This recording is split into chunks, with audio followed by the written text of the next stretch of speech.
Conspirator, Lenin in Exile, The Making of a Revolutionary by Helen Rappaport. Book review.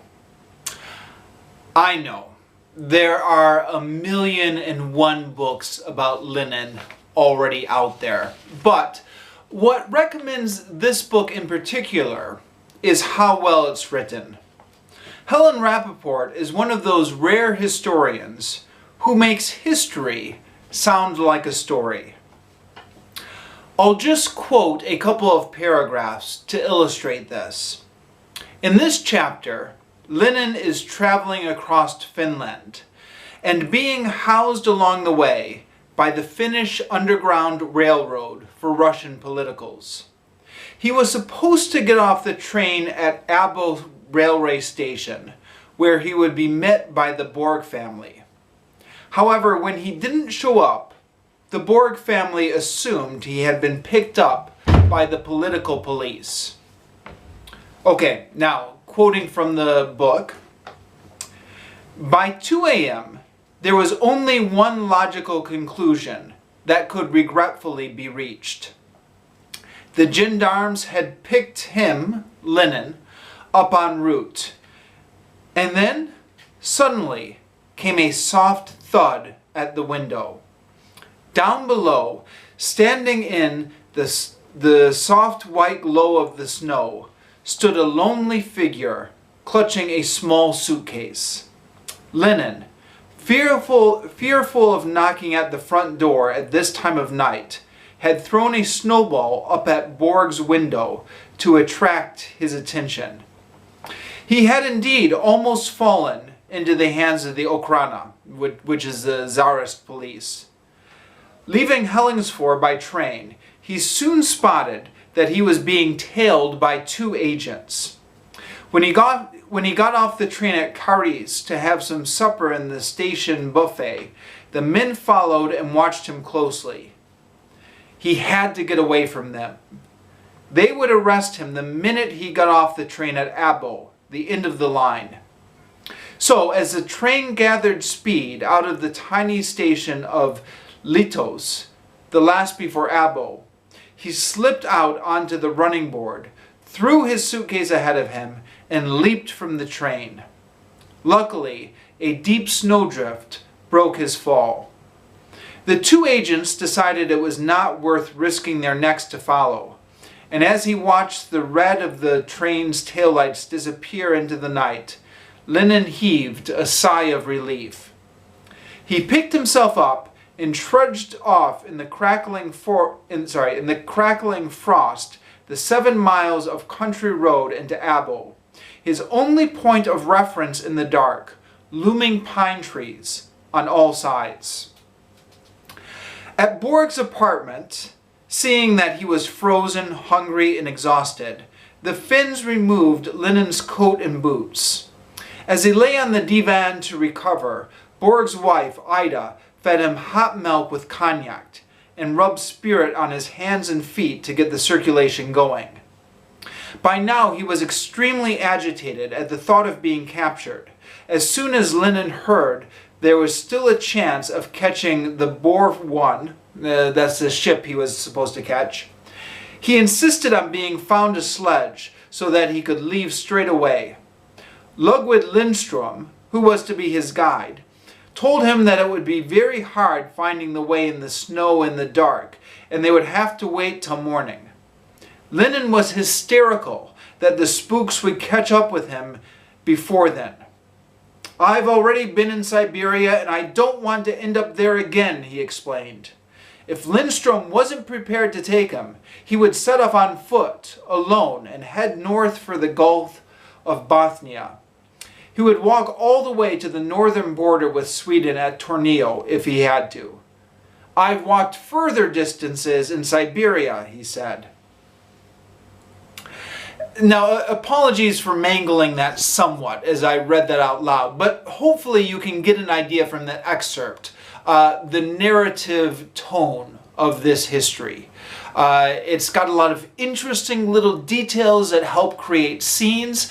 I mean, I don't know how the author dug up half the interesting little details she does that just add so much flavor. But she did, and they're all in here. And if you enjoy history as a story, it's just fascinating. I would bring this book to the coffee shop and just lose myself in it for hours at a time. I really enjoyed reading this book. In addition to the writing style, the subject material is also fascinating as well. Rappaport makes the decision to cover the beginning of Lenin's life only very briefly. And she skips entirely the end of his life when he's in power. The focus of the book is, as the title suggests, Lenin's years in exile, when he was a political exile in Europe. In my opinion, this was a wise decision. Not only is this period the one usually neglected by other writers, but it's arguably the most fascinating part of Lenin's life.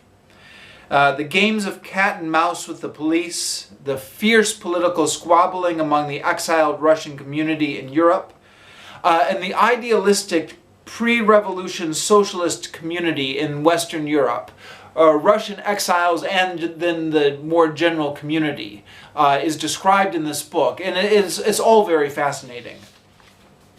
Now, Lenin is the most well-known of the Russian socialists during this time, but in some ways his story is the least interesting. During his years in exile, he spent a lot of time in the library. But Rappaport will use Lenin's life as a jumping off point to tell various other stories of the Russian socialist community at the time. Lots of other adventures like people dodging police while smuggling in illegal literature or gun running. Rappaport is particularly interested in highlighting some of the women in the Russian underground, who have largely been left out of history, but about whom she has some fascinating stories to tell. Now, as for Lenin himself, I'm not an expert. I consider myself a history buff, but at the end of the day, I'm just an amateur. And as an amateur, I find it very hard to get a grip on a polarizing figure like Lenin. Every book I've read has portrayed him differently, and I've somewhat given up trying to get a handle on who the man was and what he was really all about. In this book, though, just concentrating on how he's portrayed in this book, he's portrayed as an obsessive intellectual who spends hours in the library every day and who sometimes ignores the political events in the real world around him because he is so obsessed with working out his theories. Rappaport writes that both the 1905 revolution and the 1917 revolution caught Lenin completely off guard because he was busy in the library working out his theories. It struck me a little bit strange to think, nowadays, especially maybe in America, well, no, not only in America and England and Australia, the politicians we've been electing lately have been anti-intellectuals. They're people who would never spend hours in the library, or at least try and portray themselves as the people who wouldn't spend hours in the library.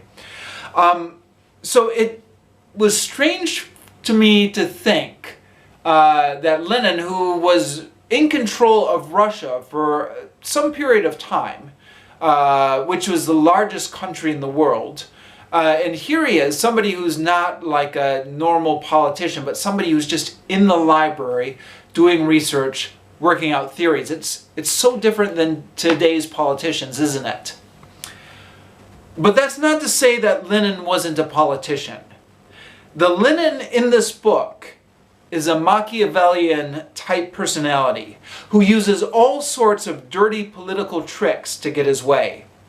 He splits the Russian socialist movement into two parts the Mensheviks and the Bolsheviks, and then he fights bitterly to make sure that his Bolshevik faction gets into control.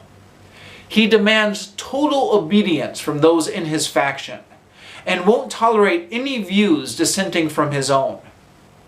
Based on the picture Helen Rappaport paints of him, it's not hard to see how this would be the same Lenin who would go on to create a very authoritarian regime. At one point in the book, Lenin is having a talk with a constitutional Democrat, and Lenin ends the conversation by saying, "Someday we'll be hanging people like you off the lampposts." Just goes to show what kind of a person Lenin was. You really couldn't reason with that kind of person.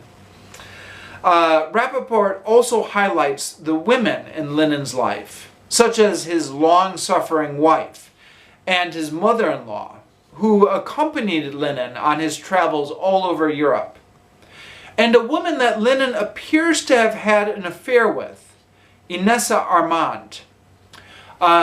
Now, Helen Rappaport tries to counter decades of hagiography written about Lenin, which make Lenin into some sort of asexual revolutionary monk. And instead, Helen Rappaport tries to portray him as a normal man who had a normal man's sexual desires, and may perhaps have looked for sexual satisfaction outside of his marriage. As she portrays in the book, there's pretty good circumstantial evidence to indicate he had some sort of an affair with Inessa Armand. It's all detailed in the book. It's a very well written book, and it's completely worth checking out. Highly recommended.